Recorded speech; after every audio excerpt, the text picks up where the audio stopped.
Right of you? On opposite sides. Yeah, you need to be Batman that does that stuff. Yeah, it's just a very, because of like what ACs and hit points and stuff sort of are supposed to represent in D&D, like compared to what flanking has been in every other edition. Like back in second edition, you didn't get shit for flanking. Fuck you. You just fuck yourself. Like, we don't give a fuck what you say you're doing. You hit the guy or you don't. Like, and then in third it was a +2. In fourth it was a +4. Because fourth, like Conrad, you would like fourth. Like the kind of game you want to run, fourth is basically that game. Like it's big, it's flashy, lots of big numbers all the time, but also a first level wizard with the lowest constitution you could have, a constitution of 8, in fourth edition, still had at first level, like bottom of the barrel, worst you could do, you still had that many. So like there's more hit points to kind of throw around for stuff. The catch is like even increasing your chance to hit by 20% versus just giving someone twice the chances to hit, period, like that becomes really strong. And then like rogues, it turns on their sneak attack. So they were probably going to hit anyway. They don't even necessarily need the advantage, but then it's a ton of damage. So it is definitely hard to fight two people, but it's more that like giving somebody advantage is like a death sentence. But that was 5th edition's decision to make everything advantage or disadvantage and get rid of everything else. It's interesting to look at that in contrast with this, where they're like, we don't want to give you any bonuses to hit, which is a very strange thing to do too. Thank you, everyone, for making so many condition spells this time so we could learn so many different conditions. Because I never would have guessed that stunned worked the way it did, or prone for that matter. Yep.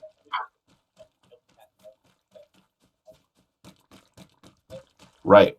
Also, that said, I'm gonna guess Deafen doesn't do what we think it does either. And what's funny is I almost looked up Deafen because I was just on it at some point.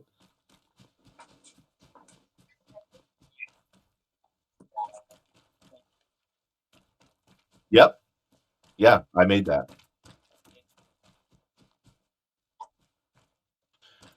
Yeah, but of course, what else is interesting is like in this edition, it's way easier to trip a motherfucker.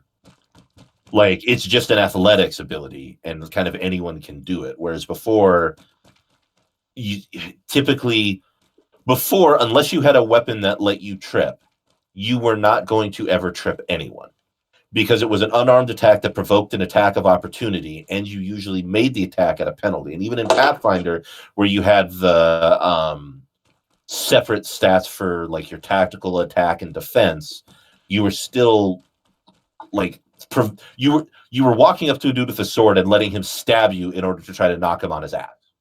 That's problematic. Like my guy got around that because he had improved trip, and he had like because he was basically Moon Knight, and he was based off a cave fisher, which is a thing that like shoots people with a web and then pulls them in. So like I was tripping from 10 feet away with like a whip that I had, or I was throwing bolas at people's legs. Deafened makes you not able to hear. It would fuck Jackson over, but honestly not that bad. Like it does basically what it's always done. It provides penalties to things that you have to be able to hear good, so that can affect spells if they have the auditory trait, like many spells do. But the check is DC 5, so like you're probably right. Deafened has never really been a very scary thing, and I guess I've decided to keep it going that way.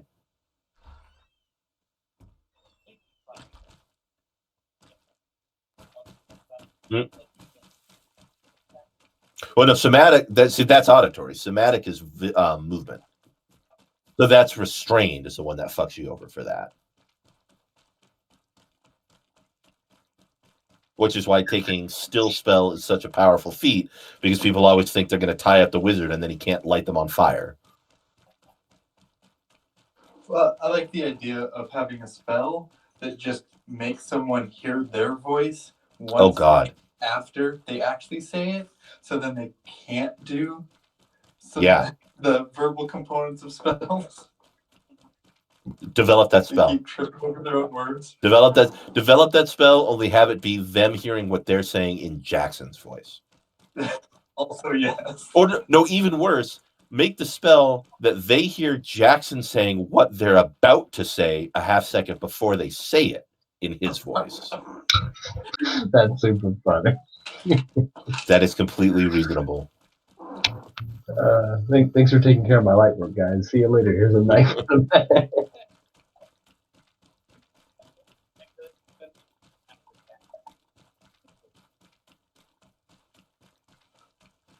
You take all the damage. I mean, it was nice of these dumbasses to attack us in a tight room, though. I did appreciate that. Like, Poison's DPS decreases dramatically the further out you spread people. Because the cone ability, like, the destructive cry one I can do with at least a move, but the other one's all my actions. So, like, I can't really do a lot of repositioning before I use it.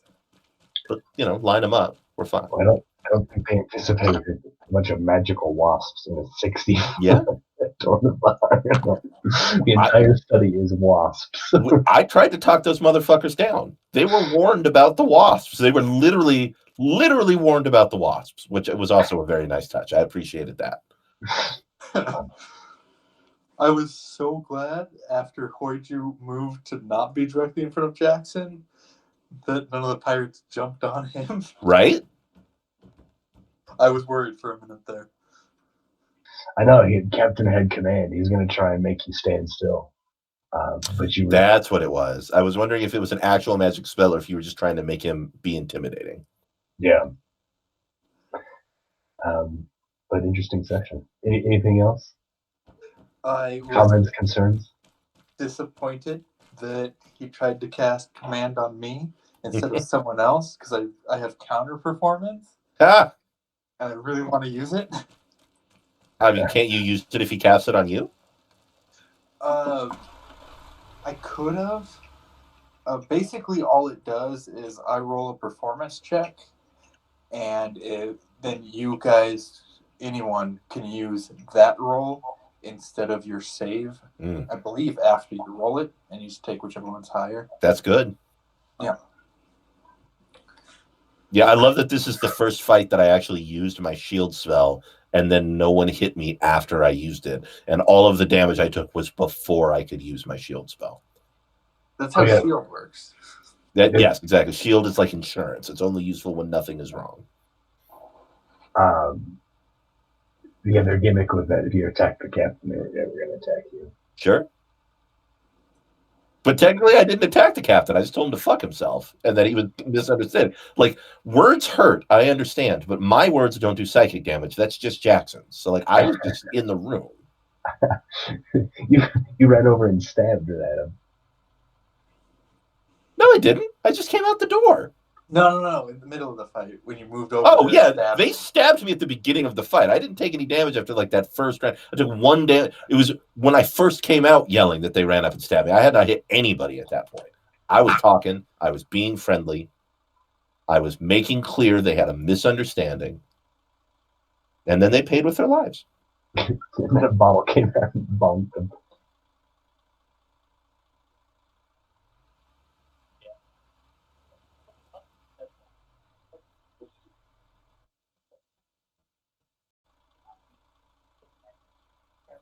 Mm.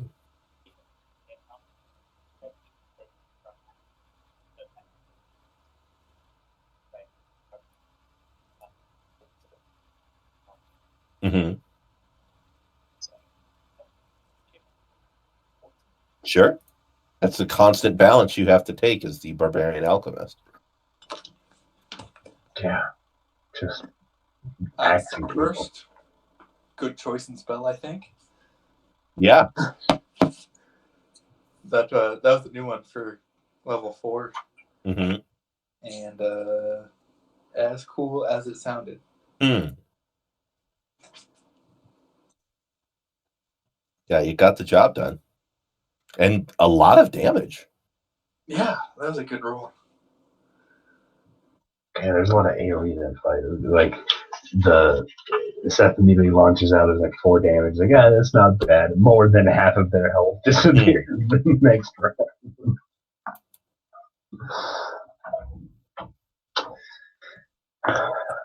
No. I'll try to burn it down next session. Yeah, sounds good. A little cathartic.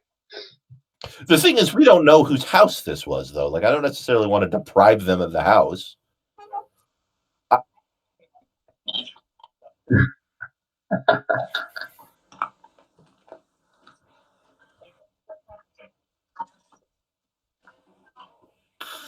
It's also the factor of, like, this is a cul-de-sac. So if you burn this house down, you're going to burn everybody else's house down, too.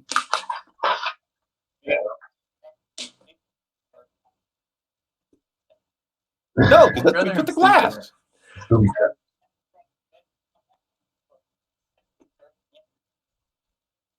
I want him to lay in that bed.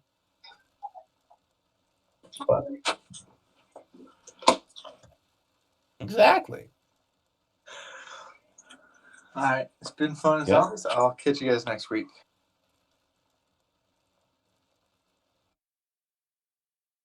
Amazing. Oh No my one runs God. weed without me knowing. This is my compound right here that we're over right now. Yeah. This is my city. If you scroll wheel and scroll over inventory and spacebar again, you can right click on a parachute and it'll put it on your person. I'm just, like, click the scroll wheel or just roll it? Roll it, and you'll see the options in the top left and inventory. Okay, so I just click the scroll wheel to select inventory? Or scroll wheel to that option, then hit spacebar to select it. Okay. And I drag the parachute into which slot? Backpack, or if you just right click it, it auto does it. Oh, okay. Thanks, man. Sorry, major noob. Also, why do I have triangles all over my screen now? Triangles? Oh, they went away. It might be the DLC. For parachute? Is it the vehicle? No, we're gonna work it. It says L shift plus P. I just don't want to jump out of the helicopter. That's what I'm afraid of right now. Yeah, keep locking it so you're not even able to. Wait, how much longer until the restart? 4 minutes. 3. We probably don't want Oh. that. Wait, are you here? Yeah. Okay. Should we wait? Yeah. Unfortunately.